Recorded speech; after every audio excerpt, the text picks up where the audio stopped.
কালকে তো তোর নাগরিক হবার পরেও তোকে বলবে নাগরিক নয়, কি করবি বল, কি করবি?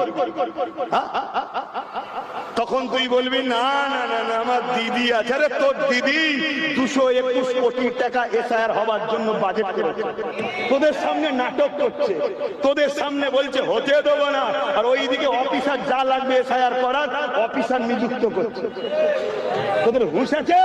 আর এই কথাটা যদি আমি ভুল বলে থাকি, তোর দিদির হাতে তো ক্ষমতার জামার নামে কেস করতে বল। কথা শুনছেন না শুনেন? পুরো গেম প্ল্যান চলছে। ও মারতে আসবে, এ বলবে থাক থাক থাক থাক থাক থাক থাক থাক। আচ্ছা বলুন তো এই ছেলেটাকে ভালোবাসি করলে বলছে, এখন এর সাথে ঝগড়া হচ্ছে, ঝগড়া করবি না জানো, বুঝাবার জন্য বলছি, এর সাথে ঝগড়া হচ্ছে। এখন বলুন, আমি যদি একে বুকে করে জড়িয়ে ধরে বলি, এর হাত পা সব সময় জড়িয়ে ধরে বলি